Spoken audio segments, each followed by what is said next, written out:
they know the big stuff. They'll be like, I know where the pecs are and stuff like that, but they actually forget that the pec minor hooks to the scapula and the pec major hooks to the arm. And we're going to go back over all that stuff. Actually, at the end of this class, we have a couple of days of review where we're not doing anything but reviewing to go back through and tie this stuff up again, and we'll continue to do that again and again and again. Love that. Yeah, I do too. Favorite. Yeah. Review. It's not learning if you guys don't learn it. Hearing is not learning, right? So I know that when I said that the pec minor attaches to the scapula and the pec major attaches to the humerus, that some of you went, it does. And that's why we're going to go back over that stuff until that becomes second nature to you.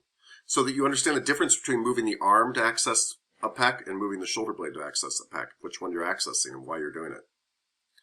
Could it be because when we are speaking to clients, we can't be like all this fancy terminology. We have to just be like the neck instead of like your cervical spine, C2, C3 or something like. They're gonna be like, what? So is that why? Also, are gonna think that you're amazing because you know it. Yeah. Like, oh, you know your stuff. Yeah. I want you. Like, it's true. You're I mean, the only person now who's gonna touch me because nobody speaks to me in these kind of terms.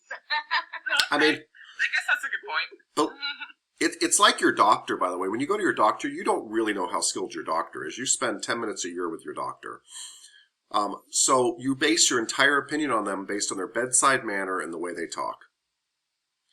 Right? You don't really know if they're doing a good job or not. And massage, they know if you're doing a good job because they feel better, but the language is actually very important. And Miss Hunter, I like to use both. I don't want them to think I'm talking down to them or trying to show off, but I do show off a little bit. So if they're like, oh, what are you working underneath my clavicle because of this, impinged nerve kind of thing? And I'll be like, oh, that's your subclavius, but don't worry, there's just some tissue there that holds down your collarbone. So I'll say it to show off that I know it, but then I'll put it back in their terms too, to be like, but it's no big deal. Oh, you've got what's called thoracic outlet syndrome, but basically you just have a pinched nerve underneath your collarbone. And they like that because it sounds like, oh, this guy knows what he's talking about, but he's not trying to show off, and he put it in terms I understand. Oh, that's going to be very interesting because Mystery Bar put on a video, and the lady, I guess she's the author of the book, Susan Salvo or whatever. And underneath it, she said, the video said, to speak in the language that the customer understands. Yeah. And I was like, okay, so basically after we get out of class, unless we work for a chiropractor or a physical therapist or something, we're not going to really be using these terms. And then that means I'm going to forget them. So I was actually sad. So, I don't know. No, it's actually why I tell you to tell me stuff like so a 5-year-old can understand. I want you to know the term and the concept at such a high level that you can explain it in a low level. That's actually harder, right? So I want you to know that the neck that you're going to talk to your client about is composed of 7 cervical vertebrae. And I want you to know about the fact that there's an atlas and an axis and that they all have spinous processes except for C1, so your head can go back, and that they have transverse processes, and that basically all the nerves that come out of the cervical region feed your arms. And so if there's a pinched nerve in there, that could be the problem. But then to be able to go back to your client and say, basically you got a pinched nerve in your neck, and that's why your arm's tingling. That kind of thing. And to be able to say both so that they know you know your stuff, but you can also talk to them in the language they understand. I do agree with that, by the way. You do want to talk to them in the language they understand. But that doesn't mean you can't give them the medical term first. People like it. Okay. Yeah. So I have to remember it. Okay. Yes. You do, because also in this day and age, people research stuff on the internet, and they come into you and they say, and they know nothing, but they come in and they're like, so I've got thoracic outlet syndrome, I think, and I'd like you to work on that. And you need to be like, oh, okay, like I know what you're talking about. They're testing you sometimes a little bit. Yeah. So, and it's okay to also admit to a client you don't know. I have people come in and tell me stuff I don't know, but I like to be like, oh, so you must be talking about such and such, but I don't know specifically what you're talking about, to let them know, like, I know where we're going, and they're like, oh yeah, nobody knows. It's this rare thing with blah, blah, blah, blah, blah. I'm like, oh, okay, cool. Yeah. But yes, you don't want to lose this language. No. And if you work for a chiropractor, they will talk to you this way. Yeah. They'll say, hey, we need you. I think there's a problem around the sacroiliac joint. I need you to work this area. da-da-da-da-da. I'm really, spend just time on the spinal erectors and the gluteal muscles and the deep six. Don't do anything else. And they'll tell you stuff like that. And you'll be ready for that. I worked for a chiropractor for a while. Don't ask me how I got away with that. I have no idea how I got away with it, but I did. Yeah. Yeah. They would say stuff to me. I'm like, I think that's the leg. Yeah. And honestly, that's why we learn regions of the body. That's why we learn regions of the body and everything. So at least if they come into you and they're like, blah, blah, blah, blah, blah, blah, femoral, I'm like, oh my God, I didn't understand a word you said, but we must be in the thigh at least. So at least I don't start rubbing their neck when they say femoral. At least I don't start rubbing their leg when they say cervical. At least I don't start rubbing their butt when they say brachial. Like, so that you can pick up stuff quickly and kind of figure it out as you go. Yeah. And we do that in regular language, by the way. You guys don't hear every word I'm saying right now. But you hear enough to fill in the holes. Right? We're able to kind of fill in stuff with people. Even if they use big fancy words, sometimes we're able to kind of go, oh, that must mean such and such. Any other questions? Okay. So,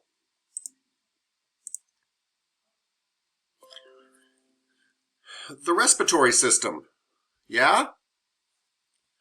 So,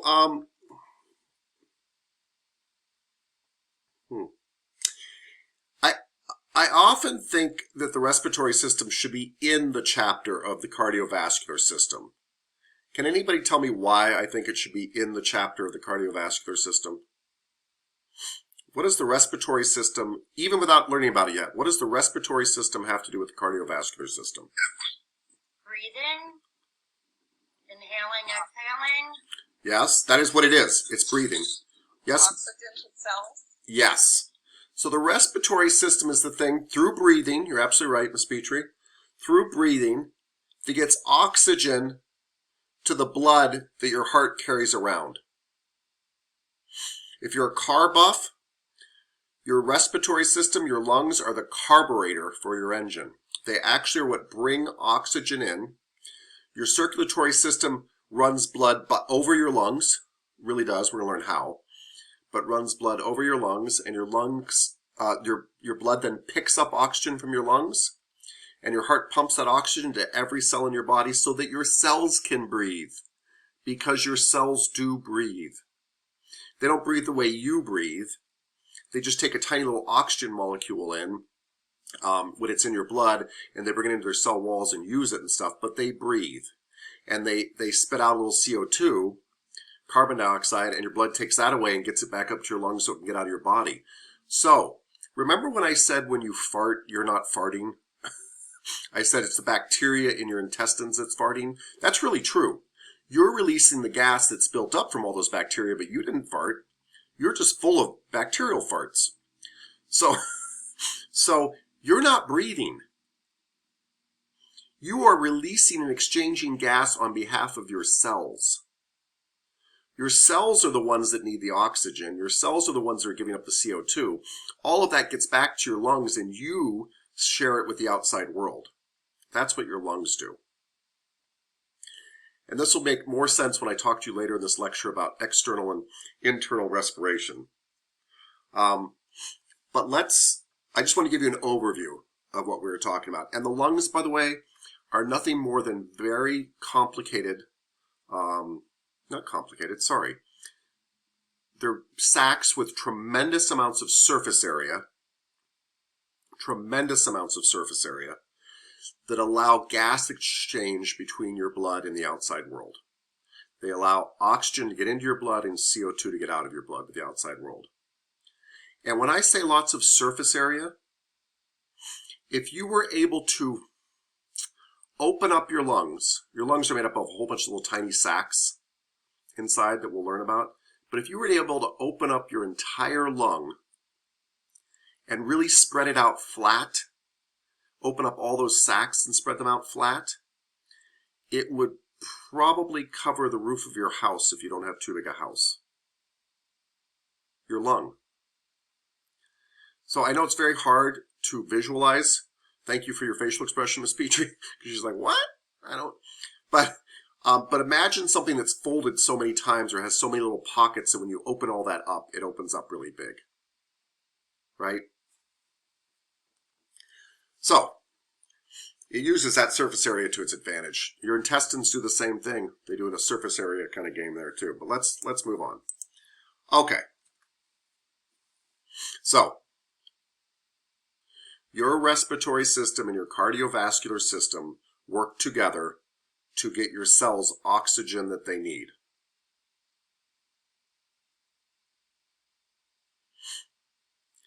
Cells die without oxygen, by the way.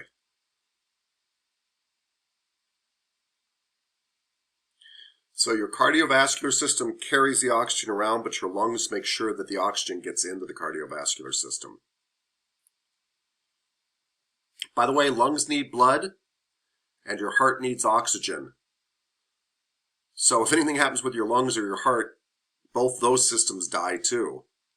Right? The heart needs the oxygen the lungs are getting. The heart is a muscle. It needs oxygen.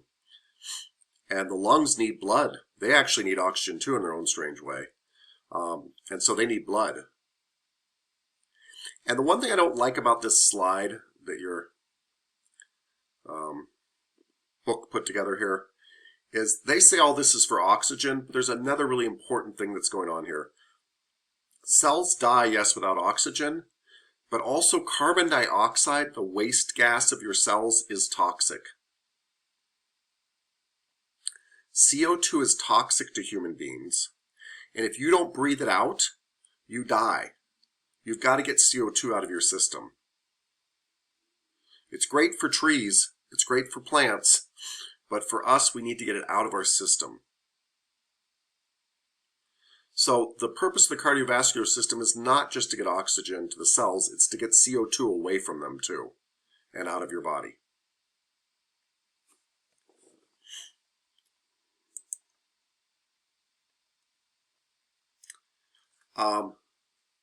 I think this slide here is very important to the entire presentation because in my mind it really kind of breaks down the main stuff that you need to remember 5 years from now in a way about the entire respiratory system. So the respiratory system is composed of certain physical components. The first one is your nasal cavity, which really just means your nose and the space behind it. Don't overcomplicate it. It's your nose and the space behind it, your nasal cavity. And your nose and mouth eventually connect behind your mouth, right? And that area where they connect we call the pharynx. It's just the area where your nose and mouth come together. Way back here. It's your throat essentially, where your nose and mouth come together, and they call it your pharynx. And your pharynx eventually connects them to your esophagus, and your esophagus is your food pipe, part of the digestive system. Right when it's connecting to the esophagus, there is a choice to make.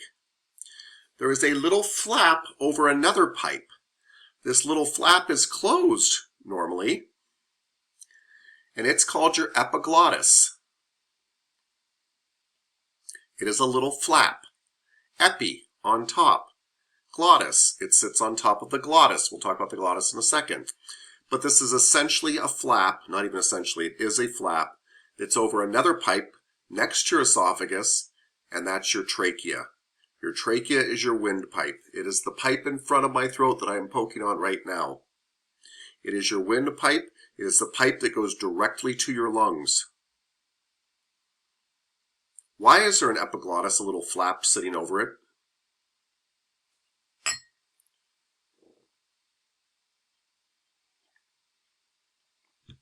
So that, like, when you eat or drink water, doesn't go in there?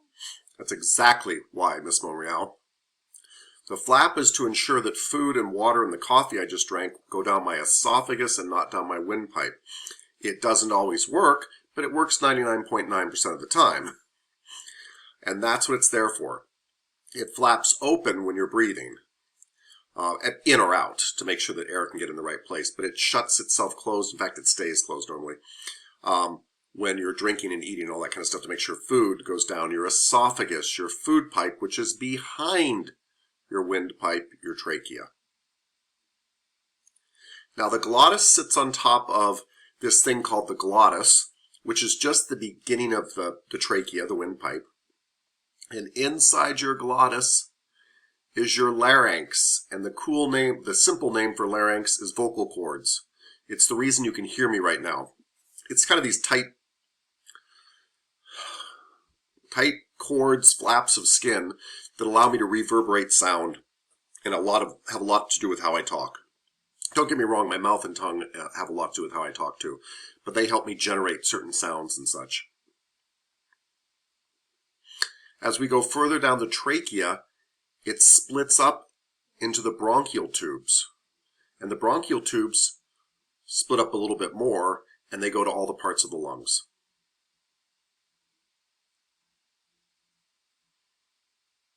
I'm going to say all this again in just a minute. And the lungs are big sacs full of tiny, tiny other little sacs called alveoli. Alveoli are tiny, tiny, tiny little sacs in your lungs. This is why you can open up your lungs to cover the entire roof of your house. Tiny little sacs in your lungs that are so thin that when blood gets next to them, the CO2 in the blood can leak out and oxygen inside the lung can leak into the blood. That's almost the whole respiratory system right there. We can all go home now. Oh wait, we are home. But really, we're gonna talk about this more to bring a little more clarity to things and to make sure it's all understood. But these big points are things to just kind of know about the respiratory system. Your nasal cavity is essentially your nose and the space behind it. It meets up with your mouth cavity at a place called the pharynx, ready to head down to your esophagus. But if the epiglottis opens up, it can give it access to the glottis, which is where your vocal cords are and your trachea starts. Your trachea is your windpipe. It carries CO2 out and oxygen in. That's its whole job. The trachea breaks down into smaller pipes called bronchi, or bronchial tubes. Those bronchial tubes lead to the lungs. You have a right lung and a left lung. And those lungs are made up of millions of little sacs called alveoli. And alveoli are so thin that gas can pass between your blood and the outside world in them. And that's how you transfer oxygen in and CO2 out. Boom.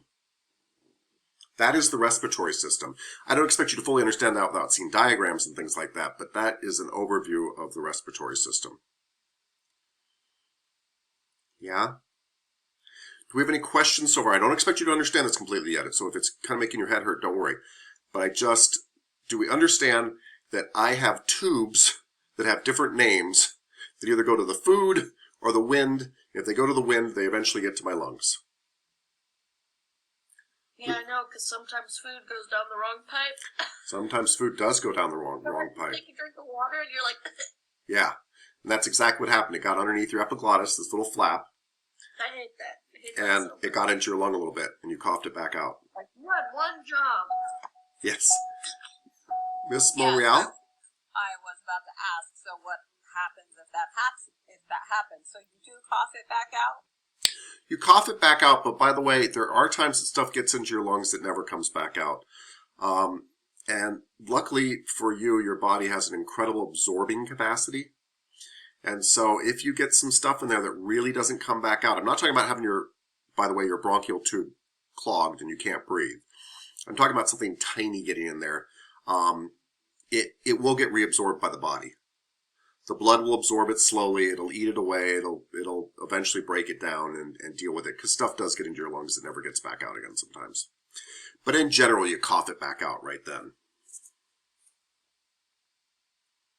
Any other questions? Should we move forward to try to make this more clear now? Did you say that stuff gets in your lungs and never comes back out?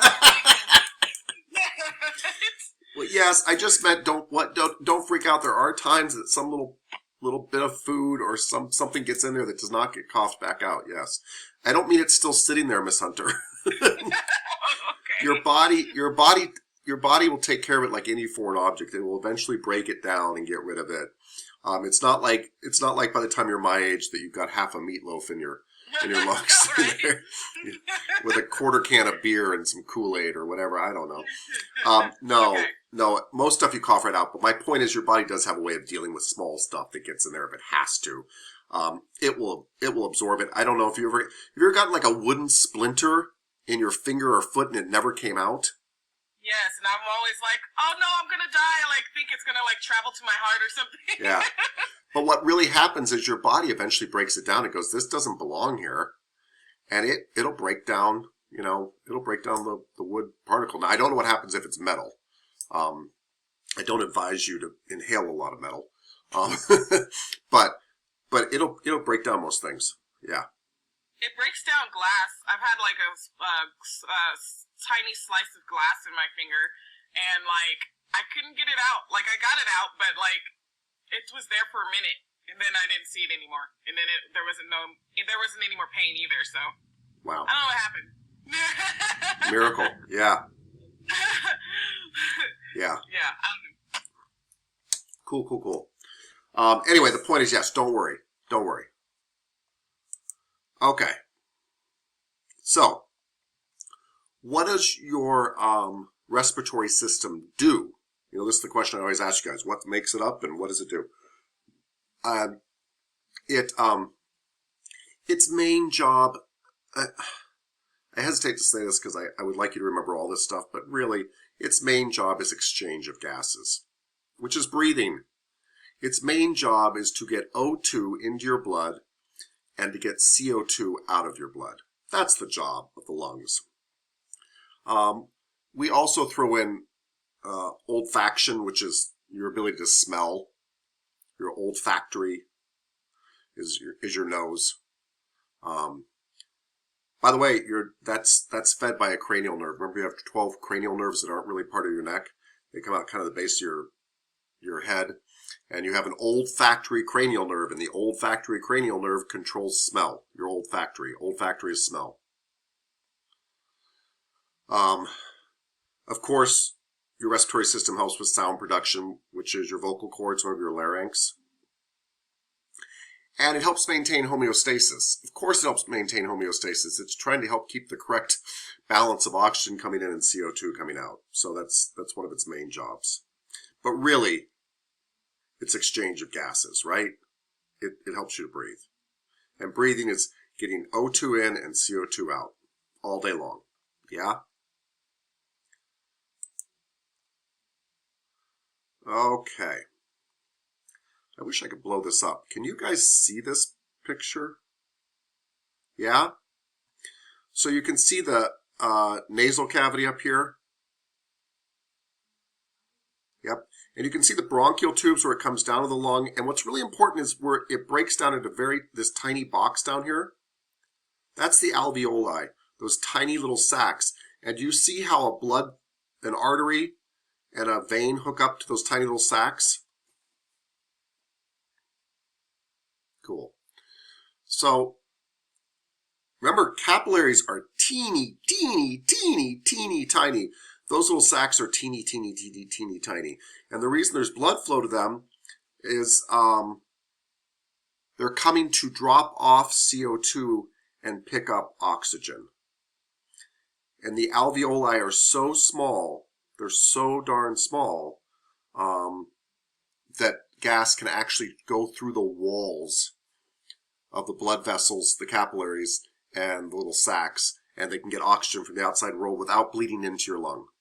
So blood can't get in there, but gas can go through there, because gas molecules are much smaller than your blood cells. Because remember, molecules make up cells eventually.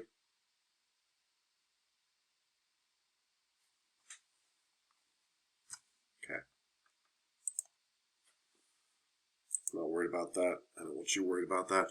This is a great picture, however, of the epiglottis that can protect the glottis which is the beginning of your trachea. Yeah. And the esophagus and back behind it. You'll also notice some holes in this skull, the frontal sinus, the sphenoid sinus. You actually have holes in your skull bone that connect into your nasal cavity. And they have mucus lining in them, and part of what they do is make your skull lighter. But when people say they've got like a sinus infection, they've got an infection in these kind of cavities inside the bones of their face that are connected to their nasal cavity.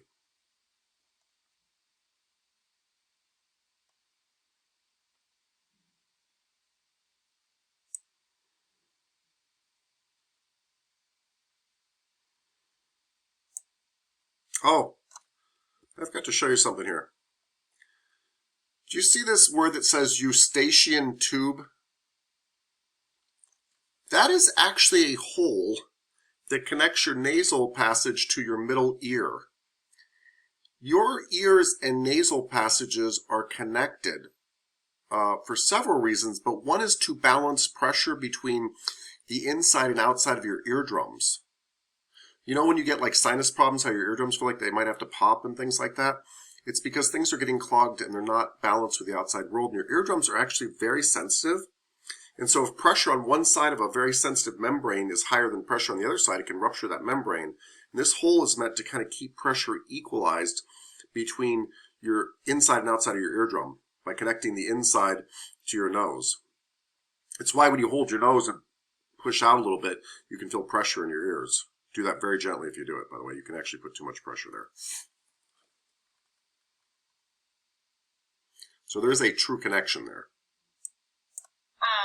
When I was a little girl, I was practically deaf, and that was because of those tubes. Oh, and they fixed that, and then you could hear. Well, I had to be, I had to go through several on a weekly basis because I was in kindergarten and I had to get resent back to kindergarten because I couldn't pass because they said if I kept trying to move forward, I would basically be deaf. Wow. So, yeah, my mom said that she realized it because she'd keep calling my name and I wouldn't respond, but as she pounded on the floor, I could feel the vibrations and look up at her. And so she knew something was wrong and started sending me to go and see these doctors, and I would get hearing tests on a regular basis at my school, and turns out it was because my stationary, because of those tubes. Those tubes. And what did they do to make them better? You don't know. I have no idea. But something in it worked. Eventually, obviously, something eventually worked. I should have had hearing aids, but I never did. Yeah. I got braces instead. Yeah. I couldn't have it all. Yeah. Well, but it's good they fixed it because now your hearing's fine, right? It's good enough. Oh, I gotcha. Okay, good point. Yeah. Really good point. Well, that's thank you for sharing that. The reason I thank you for sharing is also kind of just personal reasons about knowing you better, because when somebody has that kind of experience early on in their learning experience, it can be very like traumatizing, right? You're kind of getting held back. They're not sure what's wrong with you. You know, they probably wondered if it was cognitive, like, is this person not learning well, that kind of stuff. And all of a sudden it's just this hearing thing, but it sets you really back. It can really like affect you. Well, it was funny because they really wanted, my parents make jokes about it all the time. Like, we almost had to get you glasses, and then we almost had to get you hearing aids, and you had braces, and your hair was short, so people thought you were a boy. I was like, oh, thanks. That's just awesome. That's just fantastic. Like my childhood. What a great memory. Yeah. Cool. Thank you for sharing. Yeah. So anyway, so you know about the connection between the ears and that. Yes. And if it gets messed up, what happens is if yours is clogged, your eardrum can't move back and forth, so it can't really pick up sound. It can't pick up vibrations. Yeah. I think it's part of the reason I'm so loud. Yeah. Because I can't hear myself. I love that. That makes sense. Yeah. Well, we can. That's good. We like that. Okay, where was I? Okay, so just talking about like um, little stuff too. Along with that tube is the meatus, which also balances pressure between the nasal cavity and the middle ear. So, in fact, your ear on the outside, that hole is called the external auditory meatus. It's the external part of your hearing hole. External auditory meatus. And that is important to know. I know it's on the slide, but external auditory meatus is your ear hole on the outside. It's the hole in your temporal bone that sound comes through externally. External auditory meatus. But those meatuses, those passageways go all the way into your nasal cavity. Again, to kind of balance pressure out so the eardrum works properly. Because the eardrum really is a drum, right? It really is this kind of membrane, and if there's too much pressure on one side or the other, it can't vibrate properly. And if it can't vibrate, you can't pick up that you're hearing sound, because all sound is vibration.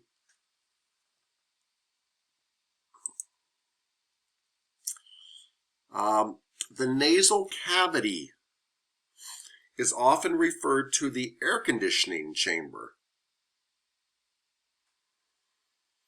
And that is because it conditions the air that comes in. Now, I know you can breathe through your nose, but it's considered better to breathe through I know you can breathe through your mouth, is what I meant to say there. But it's considered better to breathe through your nose if you can, because what happens is air is warmed up as it comes into your nose, which makes it easier to go into your lungs, and it's moistened up by mucus.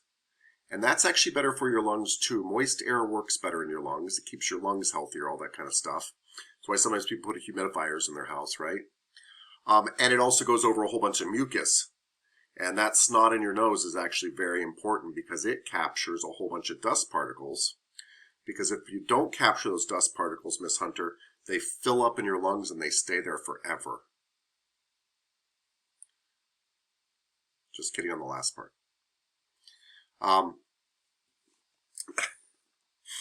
So, anyway, and you've got these cute little hair-like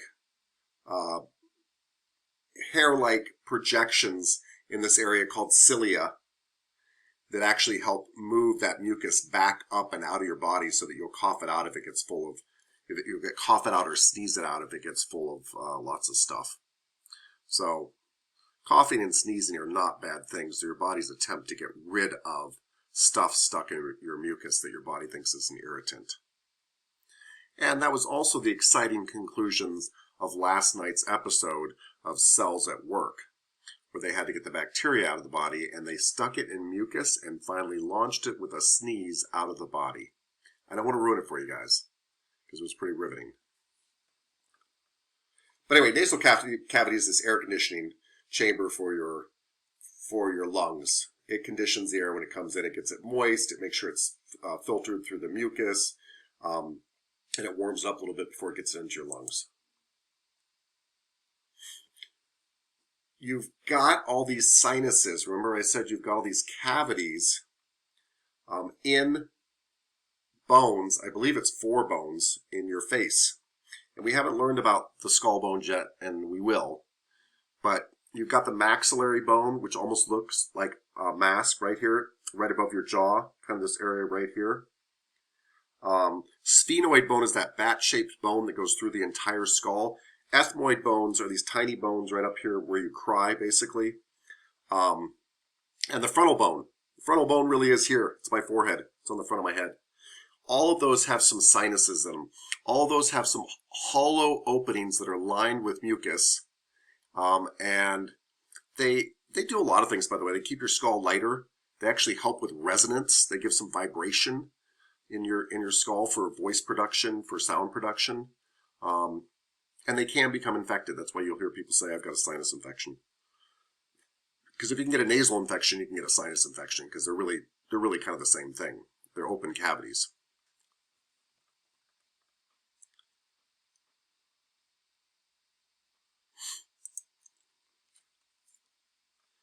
There's a picture of the sinuses. When people have sinus headaches, they tend to hurt around these areas.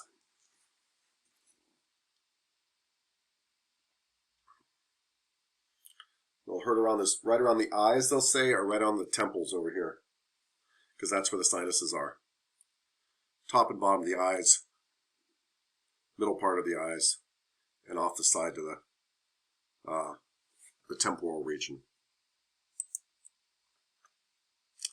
Okay. So once you breathe in through your nose or mouth, it meets at the pharynx, which we said. And the pharynx is essentially your throat. When you open your mouth and look way back in your throat, you're kind of seeing the area where the nose connects into the mouth, and that's your throat. And if it keeps going down, it'll eventually meet your esophagus or your trachea.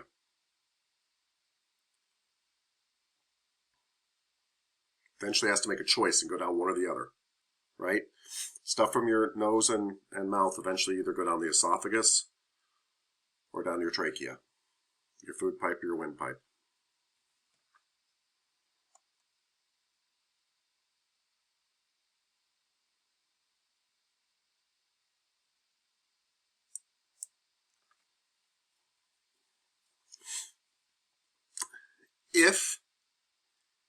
If your epiglottis opens up, then air will go down into your glottis where your vocal cords are contained. And you can kind of think of larynx and vocal cords synonymously for what we do.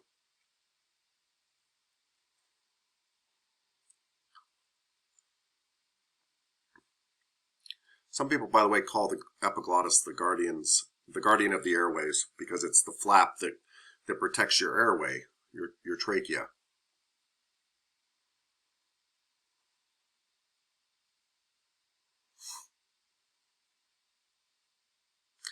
So they're getting very picky about talking about the larynx here, by the way, by dividing up in the epiglottis and the glottis. But the epiglottis is the really important thing to remember.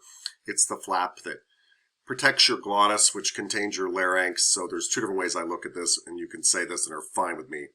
The epiglottis is a flap over the larynx, or it's a flap over the glottis. The larynx and the glottis are, for our purposes, are essentially the same thing.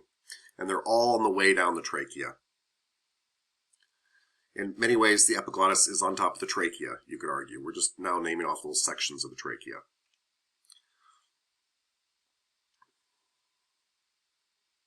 But I could see myself asking you guys about that for the rest of the course. Like, what's your epiglottis?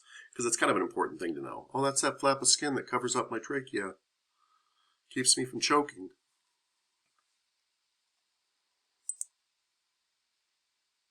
All right. Your trachea is your windpipe.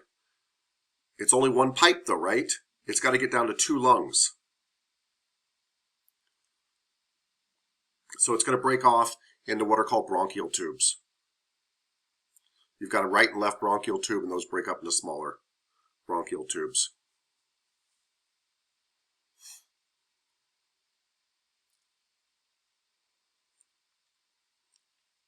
It's that simple. Trachea turns into bronchial tubes. The bronchial tubes go to the lungs.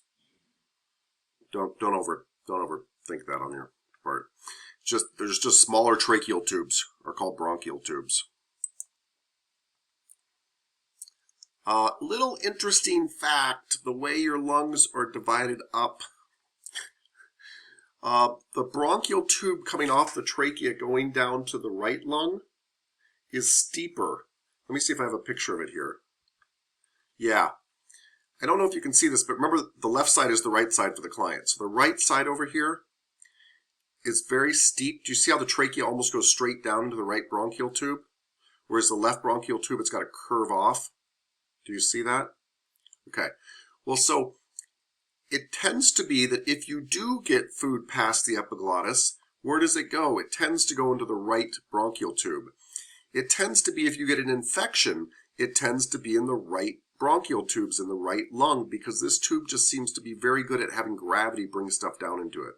It's just a small little fact, but oftentimes when people get food lodged or get an infection or problems, it's often in the right lung because there's no curve over to it. Stuff just drops straight down into it.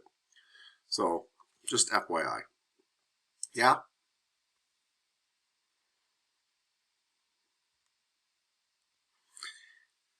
Alveoli are the small little tiny sacs that are at the end of all of these branches that are in this slide here. But I don't mean that there's one at the end of all these branches. I mean there's bazillions, which is a real word today. Bazillions of little alveoli sacs are at the end of all of these branches. Incredibly small, and all of them are hooked to capillaries. Every last one of them. They have to be, because the capillaries are there to drop off CO2 and pick up O2. They're very, very tiny. And they have a very, very thin membrane. I hate for you to even have to memorize this part, but we call that membrane a respiratory membrane. It's composed of a capillary wall, a basement membrane, and it's the blood wall and the capillary wall. The blood wall, the blood vessel wall, and the alveoli wall getting so close together that gas can go through them. And because gas can go through them, that's kind of where breathing really takes place. And so we call it a respiratory membrane. It really just means that's the membrane that doesn't let blood through, but it lets O2 through and CO2 through, hopefully in opposite directions. Now,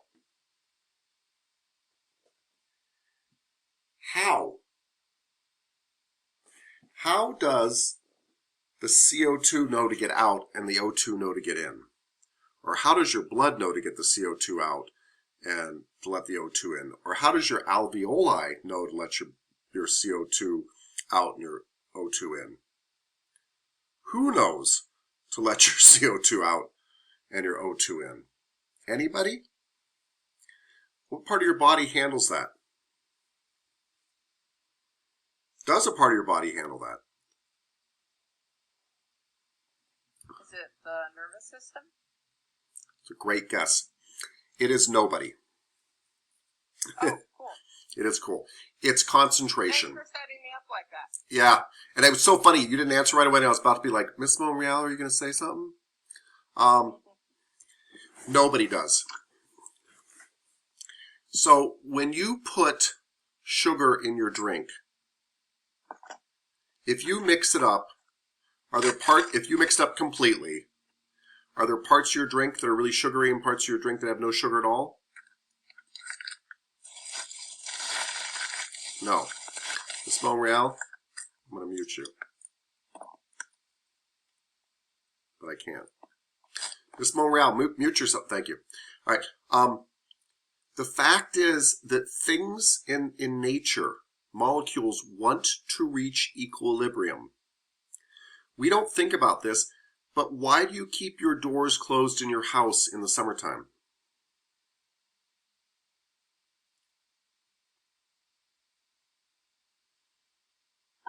Why do you keep your doors closed Yeah. in the summertime so you don't let the more heat in? Yeah. And the cold air out, right? So how does the cold air know to go out and why does the hot air come in? Because your body temperature is telling you so. What? I meant in your house. Why? Because you're having the doors open. So, Your body temperature tells you not to have the doors open during the but summer. I meant, why does the cold air leave and the hot air come in when you open a door? Why? Oh, How does it? just does. Thank you. So, Miss Petrie's kind of made my point here. This is a fact that you guys take so for granted you don't think about it. But the fact is that things seek equilibrium. The cold air wants to mingle with the hot air until it is even. The hot air wants to mingle with the cold air until it is even. When you put sugar in a glass of water, the molecules want to evenly disperse. Things try to reach evenness.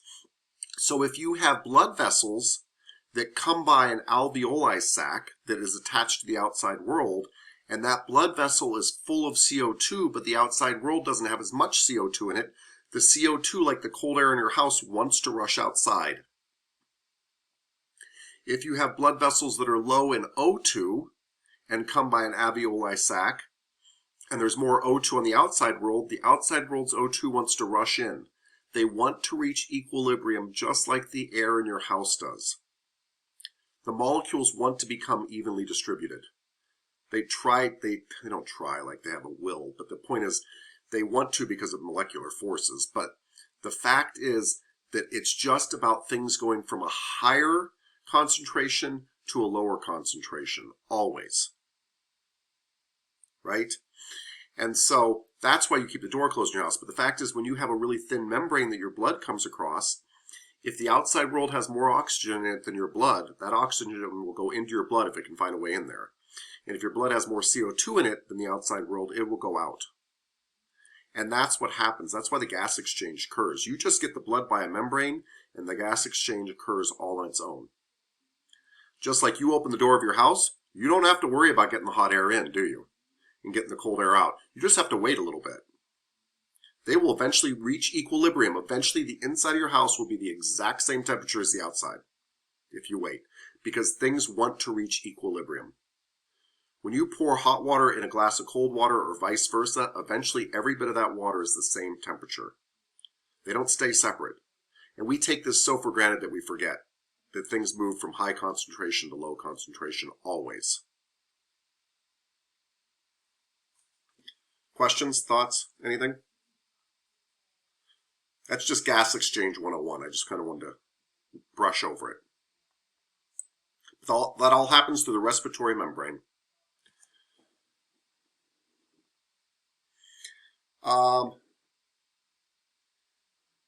Your book did not put too much emphasis on this next part, but I think as a massage therapist, it's kind of important. Your lungs have sacs around them to protect them from rubbing against the inside of your body. So I'm not talking about the tiny little sacs, the alveoli inside your lungs. I'm talking about the actual lungs have sacs around them. They're called pleural membranes. You cut out. I did? Yeah, I think we missed all of that. Okay, no problem.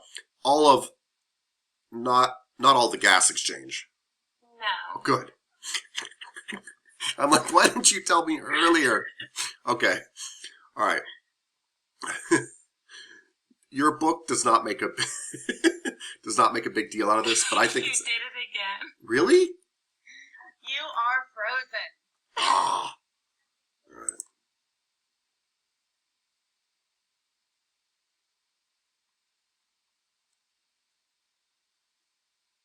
Remember, the main muscle responsible for respiration. What is the main muscle responsible for respiration?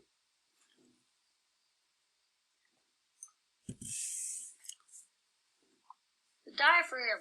That is 100% correct, Ms. Cooper, the diaphragm. Can you tell me 3 other muscles that are responsible for respiration? They're not the main ones. The diaphragm was the correct answer. It was the correct answer. But you have some other assisting muscles when you do really strong exhalations or inhalations that help with breathing. Your larynx. Muscles. Your muscles. Oh. Muscles that we've learned about. Muscles that attach, muscles that are associated with your ribs. Diaphragm, and then your Muscles abdominals. Well, that's actually a really good guess, but no. You're probably, by the way, you could probably argue your transverse abdominis does help with breathing out hard, but that's not what I'm talking about. Come on, you guys eat one of these. My meat eaters out there.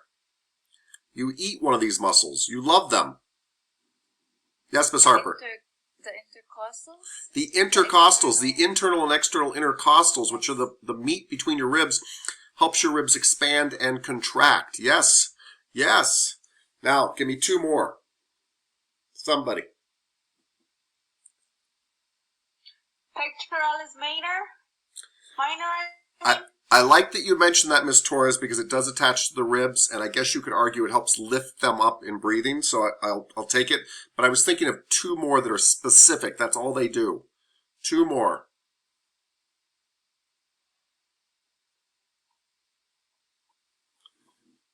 They're both on your backside.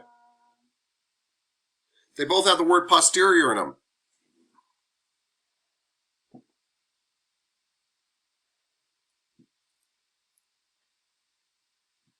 I see here it says serratus posterior superior. And is that an answer? I'm yes. You are correct, Miss Petrie. Hey, if there's a serratus posterior superior, there must be a serratus posterior Inferior. Would that also be an answer? Yes. You are correct, Miss Petrie. Cool. So the main breathing muscle is the diaphragm. Ms. Cooper was absolutely right. And then other muscles that help with breathing, especially when you have to breathe strongly, when you have to breathe in or breathe out rapidly, fast, hard, like when you're running to class to get there on time, would be serratus posterior anterior, serratus posterior inferior, and your intercostal muscles. You actually have internal, external, intercostal muscles, but they're all just your rib meat between the ribs. Yeah? So depending on how you count that, that's 4 or 5 muscles. I actually think Ms. Torres was probably right that the pec minor could lift up the ribs and help with inhalation. So, but it's not a typical answer, but it's a very clever answer, so I don't want to discount it either.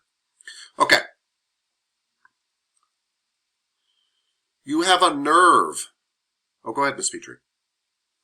Oh, I'm sorry. I was just going to say that what it says in the book here, it says that forced inhalation is aided by constant contraction of accessory muscles of respiration, such as sternocleidomastoid, salines, pectoralis minor, and serratus posterior superior.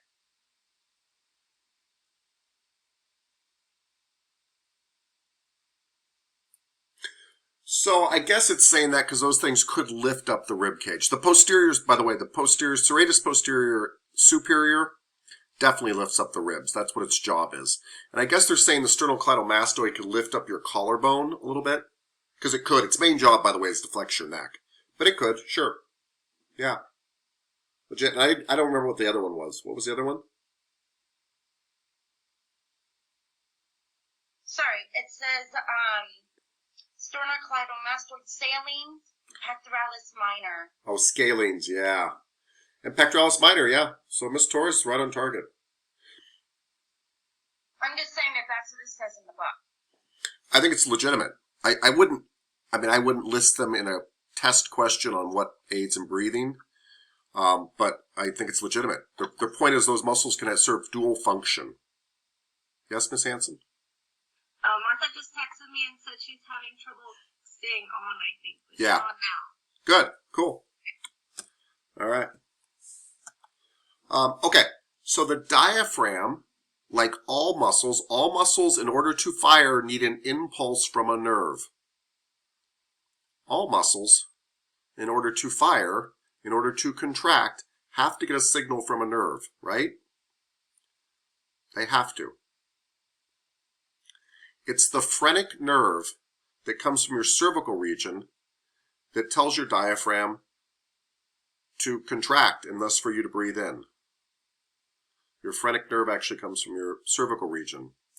I'm mentioning this little interesting fact because if you talk to paramedics, EMTs, they have a saying. They say C3 through C5 keeps you alive. And what they mean by that is if you break your neck right in that area, not only break your neck in that area and sever the nerve in that area, you will have severed the phrenic nerve. And you can no longer tell the diaphragm to breathe. And so if something is not breathing for you at that point, you suffocate. C3 through C5 keeps you alive. Those neck vertebrae are very important. But the reason that EMTs have that saying is because the phrenic nerve comes out of that, and that is the nerve that tells the diaphragm to contract so you can breathe in. And it's very hard to breathe without it effectively. Even with all those other muscles we listed.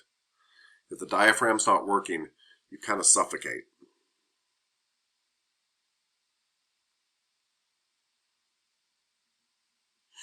And remember we learned about the brain and the nervous system and the medulla oblongata, which is this center little nugget deep inside your head. And that center little nugget is really responsible for just beating your heart and making you breathe and making sure you eat on time and basic urges that keep you alive and fight or flight and all this kind of stuff. It's actually the phrenic nerve is hooked to that. And strangely enough, it doesn't tell you to inhale based on CO2 levels. Based on O2 levels. It tells you to inhale based on CO2 levels. It senses when your body's getting toxically full of CO2. So the reason when you hold your breath that all of a sudden you have to take a breath in, you just can't help it anymore, is you're filling up with CO2. You're poisoning yourself and your body finally forces you, medulla oblongata finally forces you to take a breath. So when people train themselves to hold their breath for longer periods, what does that do? So there's lots of interesting things that happen when somebody teaches themselves to hold their breath for a longer and longer period of time, Ms. Monreal. They're actually making physiological changes in their body. And so one of the changes that they seem to be able to do through practice is normally when I hold my breath, my heart rate speeds up. My heart rate speeds up because it senses a lack of oxygen. And so it tries to get more and more oxygen in my system. But that actually makes more work for my heart and actually makes more problems because there's no oxygen to be gotten. It seems to be that people that can hold their breath for a really long period of time can slow their heartbeat down and slow their metabolism down. So staying calm and slowing stuff down actually makes you produce less CO2 and need less oxygen. And that's one of the big things that they're able to do. They're also overriding their medulla oblongata to some extent. But if they override it too long, they're going to die. But they're really training their metabolism to slow down when most of ours speeds up when it senses an oxygen deprivation. Gasping to get more oxygen internally. But they can actually slow theirs down.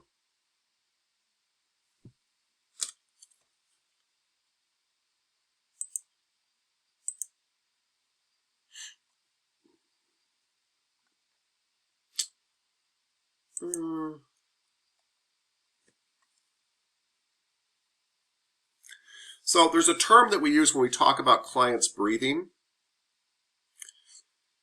We talk about compliance.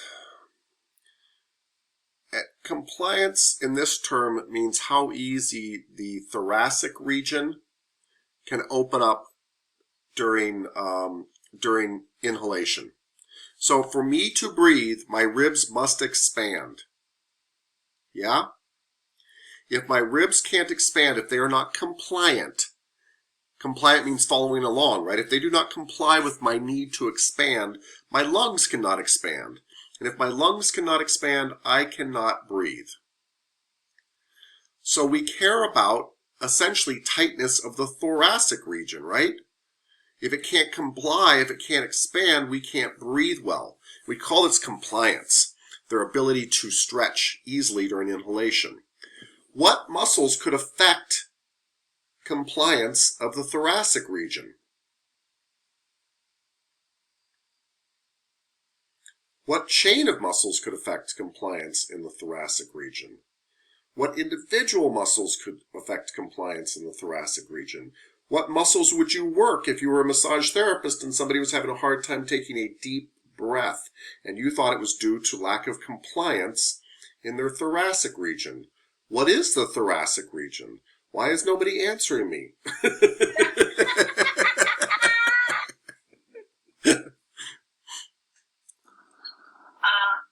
sorry, I was just listening. Anybody else want to answer? Go for it, Miss Monreal. No? Okay, well, I'm just guessing. Like the intercostal? Darn straight. Intercostals, if they're tight, so... The diaphragm? I don't know. Sure. So if the diaphragm is not working right, that's a problem, although that's a little bit hard for us to work on. And strangely enough, the diaphragm actually gets tighter when you breathe. Well, I know, but you kind of said we could... Go ahead. The diaphragm actually gets tighter when you breathe in. Oh. Remember, it's a dome, and it actually tightens for you to breathe in. So it's not exactly a compliant issue. because it gets tight for you to breathe. These are muscles that are tight that would keep your ribs locked down. And you are right, intercostals definitely. Your intercostals definitely. If they're tight, your ribs can't expand.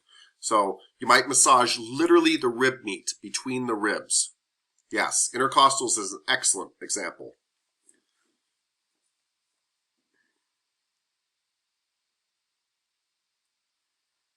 Yes, Ms. Petrie. Are there supposed to be more answers? Yes, there should be, Oh. because there are muscles that create a belt essentially around your rib cage that I've mentioned on many occasions that have to do with shoulder tension and all sorts of stuff that you would want to work together because they can argue with one another and they can kind of create tension around your entire rib cage. And I'm hoping that kind of tie that back in again and that you'll remember.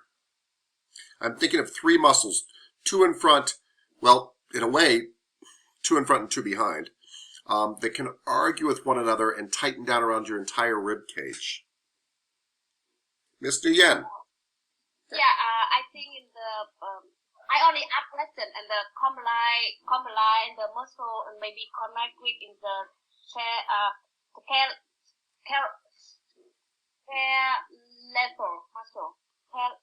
skeletal muscle. Skeletal muscle? Yes, and I think the contract that with them. Well, these are skeletal muscles, yes, but what skeletal muscles?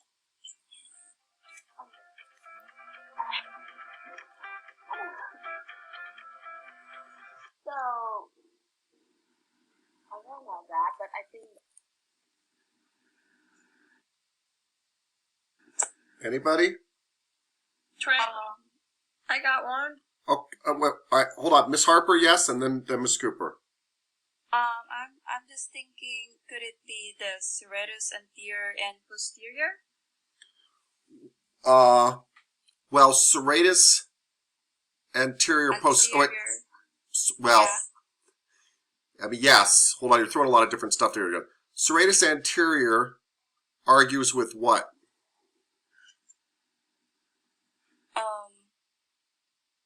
It's in the front, right? So, yep, serratus anterior. By the way, serratus anterior works with what? It works with another muscle in front.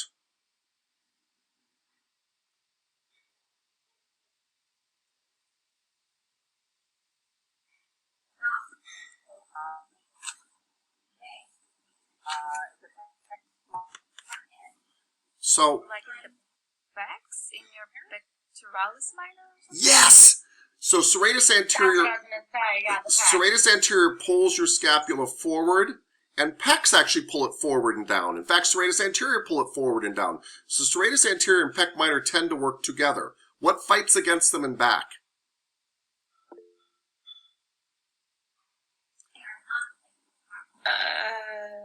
Is it your trapezius? Well, your middle traps is not a bad argument.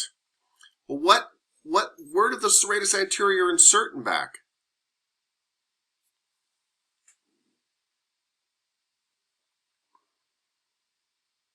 Is it your latissimus dorsi? No. What does the opposite action of the serratus anterior and the pec minor to the scapula? So your serratus posterior? I do appreciate you guys are trying. So if the serratus anterior and the pec minor protract and depress the scapula, what retracts and slightly elevates the scapula? Yes, Miss Petrie. Now, why don't you unmute yourself and say it, because you just mouthed it. Oh, rhomboids, I'm sorry. Yes. So the rhomboids, think about this for a second. The rhomboids hook to your spinous processes, the middle of your spine. They go to the edge of your scapula, the medial border of your scapula. What else hooks to medial border of your scapula? Serratus anterior that keeps going in front into your ribs. You've now created a belt around your thoracic region. So if your rhomboids are tight and your serratus anterior are fighting with them and your pec minor are fighting with them, it's going to be hard to expand your lungs. I think it's Jonas.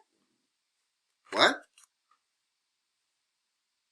I think Miss Jonas had already said that, and I think you said no. That's what we're all confused. No, she's saying no. We also, a lot of people mention serratus Somebody said rhomboid. Yeah? Well, if they did, I'm very I sorry. heard somebody said rhomboid. Yeah? Yes. Well, nobody's fessing up, so maybe you're wrong this time, Miss Torres. What do you think about that?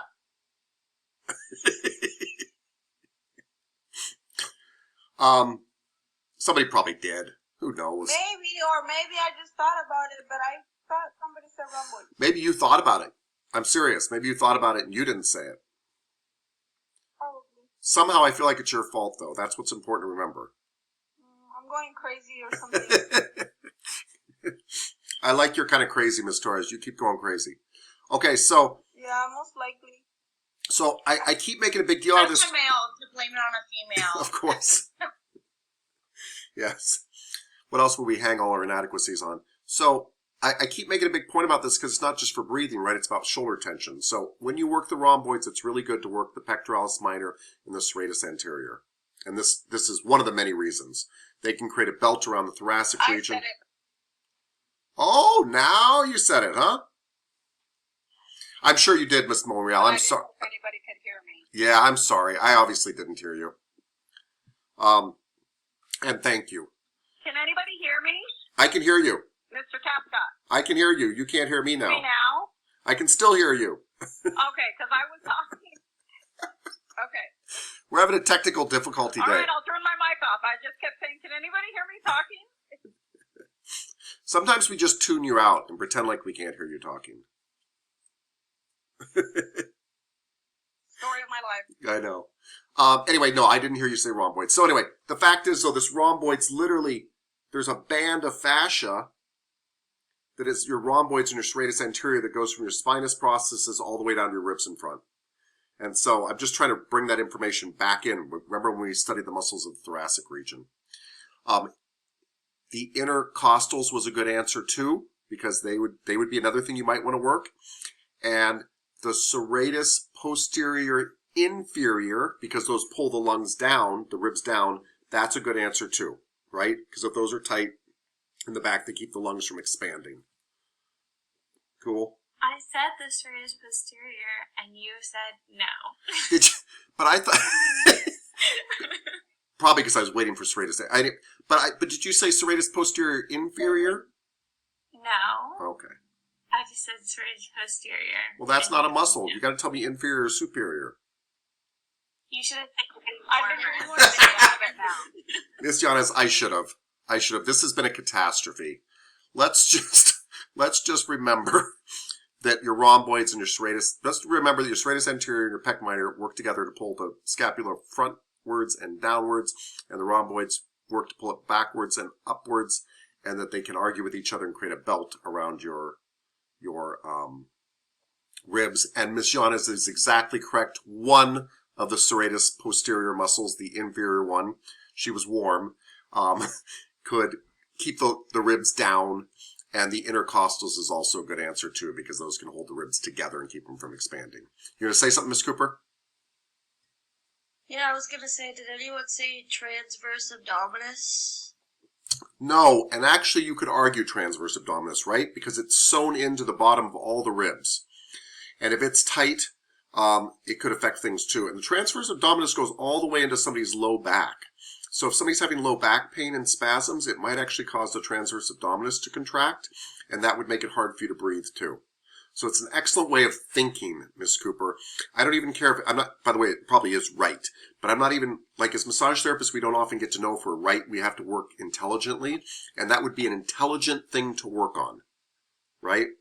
You'd work on all these things, and when the client got better, you wouldn't know if it was the transverse abdominis, if it was the intercostals, if it was serratus anterior, if it was the rhomboids, because you would have worked on all of those, and it might have been all of those or one of those, but you would have gotten results, and that's what's important. This type of thinking is what's important. Good job. Thank you. I think you're smarter when your little brother's around. And it makes me happier. Yeah. Okay. And it makes me happier too. Okay. Sorry, everybody. Real quick, I just want you to look at this picture, because it's kind of a very simple picture of the diaphragm. We see the diaphragm there in red.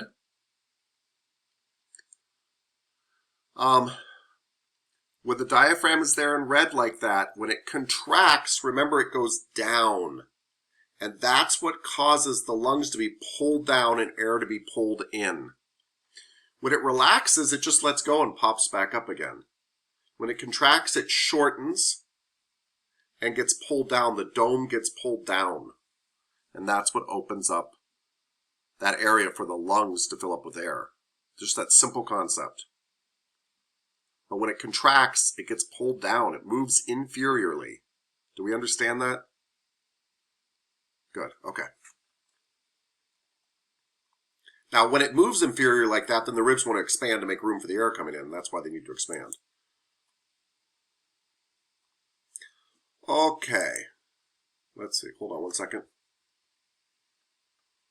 Yeah. No, I'm not going to worry about that.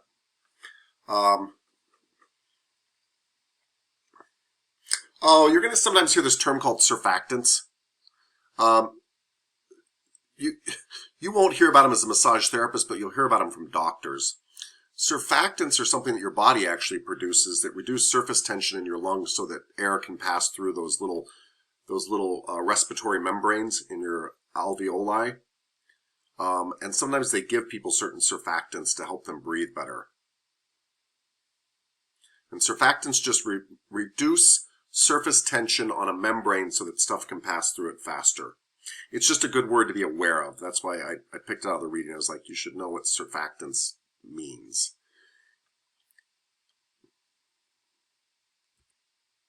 Okay. This next part is super simple. If you just follow me here. People talk about two types of respiration, two types of breathing. They talk about external and internal respiration. Don't jump to any conclusions. You would think external respiration is when I'm breathing out and internal respiration is when I'm breathing in, right? I mean, that's what it sounds like. That's not what they mean. That's not what they mean at all. So, external respiration is when my lungs are exchanging gas with the external world, whether I'm breathing in or not. When I'm breathing in and breathing out, I am doing external respiration. I'm exchanging gases with the external world, right? When I'm doing internal respiration, it's when my cells are breathing. Now, I know they're not breathing like, but it's when blood is exchanging the gas that it got from my lungs with the cells. So let me put that a different way. When I breathe in and I inhale, I'm still doing external respiration. I inhale and breathe new oxygen in. It gets into my blood. And when I exhale, I'm still doing external respiration. I'm getting rid of the CO2. Now my blood is full of oxygen now. My blood gets pumping through my heart and it goes down to my big toe. And it leaks out around the cells in my big toe. And my cells take up that oxygen now. That's internal respiration. And my cells let out CO2 that my blood picks up. That's still internal respiration. It's the real respiration. It's the respiration that's happening when your cells are picking up and dropping off oxygen, CO2. Does that make sense? I think it's confusing because we breathe in and out. And so you're like, isn't that internal, external? Yes, but when they talk about external respiration, they mean breathing in and out and exchanging gas with the outside world. Internal respiration is when your blood exchanges gases with your cells. It's happening inside you. I need to do external respiration to get oxygen into my blood so I can do internal respiration and get oxygen into my cells. I'm getting a nod or two.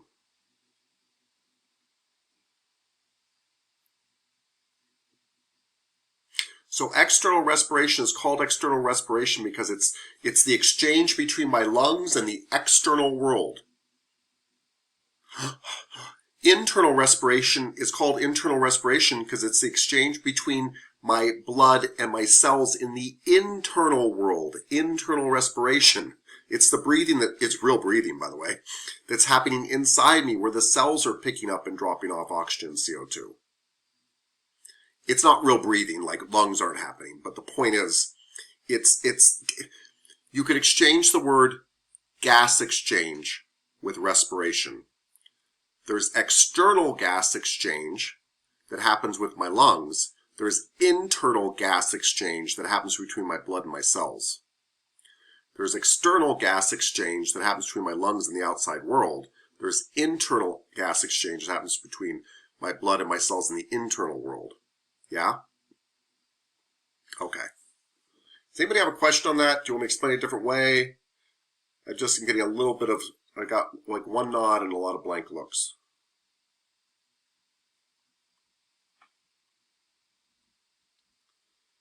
Anybody want to just say, I don't get it?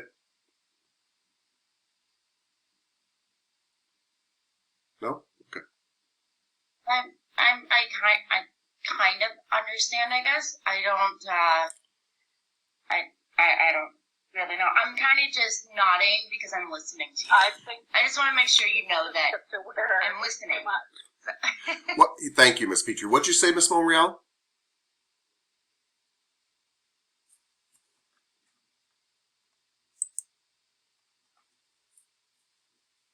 Well, I was just saying sometimes we just get to the point where it's like, okay, I'll just dissect this and let it process. Yeah. I guess here's another way to look at it. Instead of respiration, I said you could use the word gas exchange to help understand it. You could also exchange a word with respiration. You could exchange drop off and pick up. Your blood has to drop off and pick up CO2 and oxygen with the outside world. It does that in your lungs. That's external respiration. It has to do drop off and pick up with your cells. That's internal respiration. So internal drop off and pick up is internal respiration, and external drop off and pick up is external respiration. Your blood carries CO2 and oxygen. It gets oxygen from the outside world, that's external respiration. It brings it to your cells in the internal world, that's internal respiration.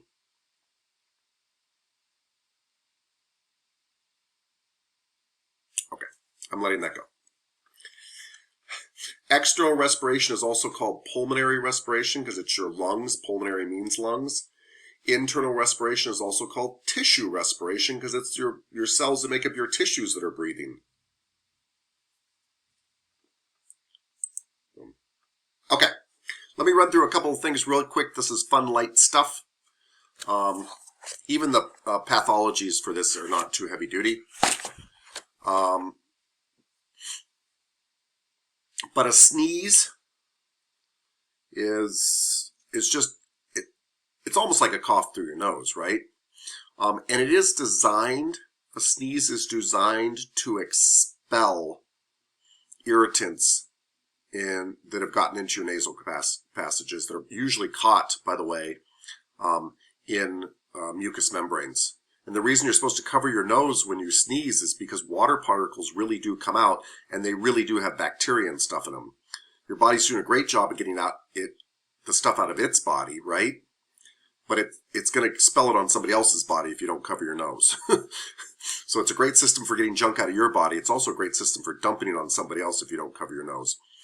A cough is kind of a similar concept, but a cough is trying to empty out your lungs, right? Your trachea, your bronchial tubes, your lungs, your lower respiratory tract. So a sneeze happens up here, a cough happens down here, depending on what you're trying to get out. Hiccups. Hiccups are still, by the way, not completely understood. We know that they have to do with a spasm actually in your vocal cords and usually your diaphragm. And the hiccup noise is coming because the diaphragm is bringing air back up and your vocal cords kind of spasm and close and you get that kind of sound. We don't know completely why it happens. And some people have real problems with it. Nothing to worry about with massage though. And yawns are something that are not completely understood too. We do know that if you're low on oxygen in your body, you tend to yawn. We do know if you get tired, you tend to yawn. I do know that the minute I mention yawn, Some of you just held back a yawn, which we find is very interesting about yawns, because just mentioning them actually causes people to do it. And if you do it, if you visually see a yawn over a video, you tend to yawn. So it's a fascinating phenomenon. We're not quite sure why it happens. Yep. We do know they help. Oh, go ahead, Miss Mo. Oh, I thought Miss Monreal was going to chime in there. Yes, Miss Monreal. Hey, I have something weird. Of course. Yeah, I have something weird. When I eat apples and potatoes, I get the hiccups. Oh, interesting. Yeah. And I've heard all sorts of, by the way, solutions for When hiccups. I eat bread, I get that too when I eat bread. Yeah, certain sensations for some reason give people hiccups and take them away. So, you know, they got all these cures like drinking spoonfuls of water and holding your breath, and those do help to some extent because they stop the spasms. But actually, a teaspoonful of sugar really seems to help get rid of hiccups, and it's not the sugar. It has something to do with the grains. So just like those particular foods start your hiccups, some people, a spoonful of sugar, and it could be salt, but you would not want to take a whole spoonful of salt, or sugar really. But the fact is the grains, for some reason, affect the nerves down there, and it stops the hiccups for most people. So yeah, we don't know why, but yes, all sorts of emotional, mental, and physical sensations seem to cause them and stop them. Okay. We're going to finish with respiratory pathologies. I will say this at the end, but let me say it in the beginning right now. This is the good news. Essentially, all respiratory pathologies are fine to work on. They are not contraindications for massage if the client's not running a fever. If the client has any of these and they're running a fever, don't work on them. If they have any of these and they're not running a fever, go ahead and work on them. Boom. Boom. I'll go over them really quickly. Asthma is actually involves bronchial spasms. Usually when things get irritated and somebody's having an asthma attack, and the spasms cause their bronchial tubes to spasm and contract, and so it's hard for them to breathe. And then people often panic when that happens, and that makes it even harder for them to breathe. And yes, if somebody's truly having a hard time breathing during your massage, you would stop, determine how serious it was, if you should call 911 or not. But asthma in itself is not a reason not to massage somebody. None of these are. Bronchitis, anything that ends with itis, is an inflammation. Bronchitis is an inflammation of the bronchial tubes. And what happens is they get inflamed, they swell, they make extra mucus, and that's bronchitis. There are many, many, many common colds. Common colds and influenza, which is the flu, are actually fairly hard to tell the difference between, because common colds and the flu are both caused by viruses, just different viruses. And there's a whole bunch of flu viruses and there's a whole bunch of common cold viruses. The difference is, the simple difference is, colds tend to be mild and you tend to not have a fever. Does that mean somebody with a mild cold could get a massage if they don't have a fever? Yes. I think your book says no, but I say yes.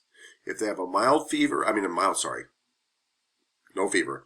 If they have a mild cold and they're feeling okay, you could do a mild massage. It's fine. People have colds all the time.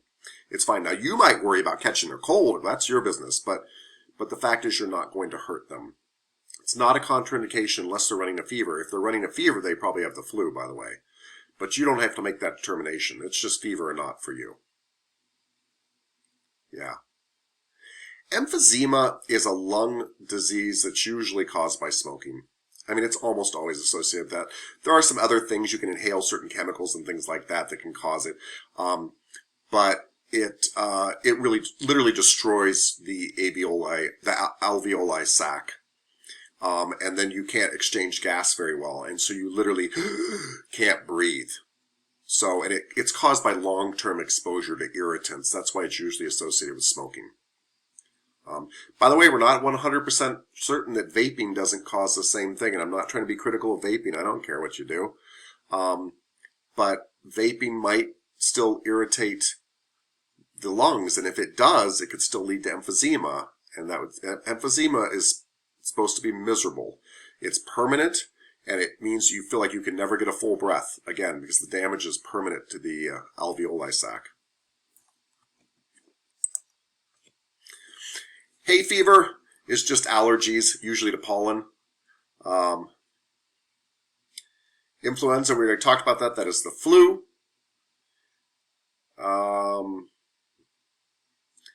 Pneumonia.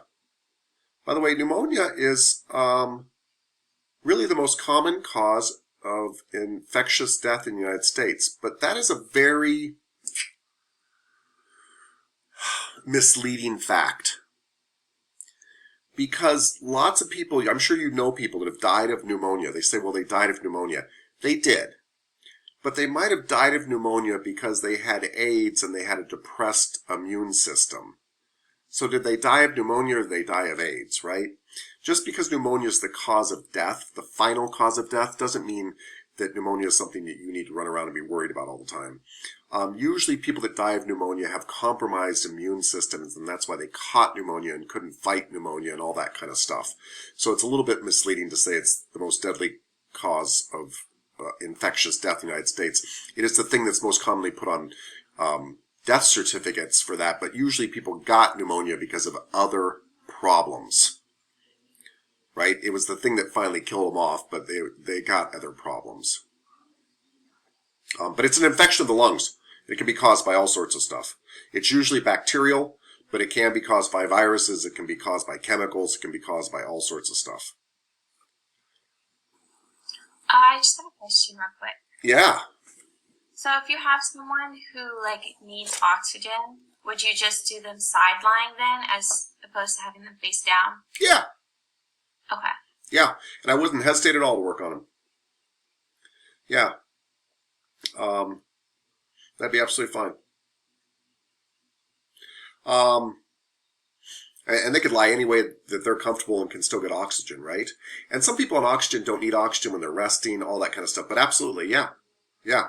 There's going to be a lot of situations in your career where you just kind of have to wing it. And I don't mean half-ass it. I mean wing it. What I mean is you're going to have to be like, well, you need oxygen, and you can't get it when you're face down, so let's put you on your side. And that's the exact type of thinking you're just going to have to do. People come in all the time with weird stuff, and you're like, oh, well, okay, you're not running a fever. You seem to be pretty healthy. I guess we can do that, but we have to do it with you sitting in a chair because you can't lay down, whatever their problem is. Yeah, good question. Sinusitis, by the way, again, anything with itis is inflammation, itis. This is inflammation of your sinuses. The hollow places in the four bones in your skull here. And it's a sinus infection, and people often get it after a cold, for example, because a cold is an upper respiratory infection, and oftentimes the upper respiratory infection goes into their sinuses. In and of itself, it's usually what they call an acute affection. It goes away pretty fast, and it's fine. Totally fine. So I said this at the beginning, but I will say it again. For all of these respiratory pathologies, the contraindication is if the client has a fever present. If there has been no fever for 24 hours, you can perform the massage at the level that is appropriate for the client's current vitality. Now, I use vitality because your book uses vitality. But remember when I say, can they walk around the block? What am I testing for in my head? I don't actually have them walk around the block, by the way. But I'm testing in my head for vitality. And when I say that you can massage a client to their current vitality level, I mean just that, right? I mean, I'm going to massage both a 95-year-old person and a 25-year-old person, but I'll probably massage them differently because they have different vitality. Now, if the 95-year-old person comes skipping in and the 25-year-old person comes crawling in, that might be reversed, but I'm still looking for vitality, which is just how healthy are you right now. So you might not have a fever, but you're like, I'm really tired. Well, I'm not going to do deep tissue on you. I'm still going to massage you, right? Or you might be like, yeah, I got a little cold, no fever. I actually feel great. I've actually been at work. I feel fine. I'm probably going to massage you exactly like I always do, even with deep tissue, right? I'm checking for vitality, okay? Now, those are contraindications for the client. You still, as the practitioner, need to decide if there's a contraindication for you. Meaning when you're working on somebody with a cold or a fever, they might be contagious. I will say this one thing that's very interesting. With most diseases, not all, but with most diseases, once somebody is showing symptoms for about a week, they're not contagious anymore. Because their body is now fully fighting the disease. In fact, a lot of the symptoms are from their body fighting the disease, and it's winning the fight, so that they're not contagious anymore. Strangely enough, and sadly enough, people are usually most contagious when they're not showing symptoms, or when they've just started showing symptoms, because the disease is in full speed. You're not, the symptoms you have, by the way, your fever is because your body's fighting a disease. Before you have the fever, your body doesn't know how to fight. It's losing that fight. So by the time you're developing a fever and you've had one for a while, you're starting to become less contagious, especially after you've had it for a week or so. Now, unfortunately, that's not quite true with coronavirus, but it is true with a lot of other things like the common cold and the flu. Once people have had it for a while, they're not nearly as contagious as when you didn't know they had it. So I'll let you make those decisions for yourself. Just something to think about. It's always obvious somebody's got a runny nose and stuff. We're like, oh my God, get away from me. But I'm more worried about when we didn't know beforehand.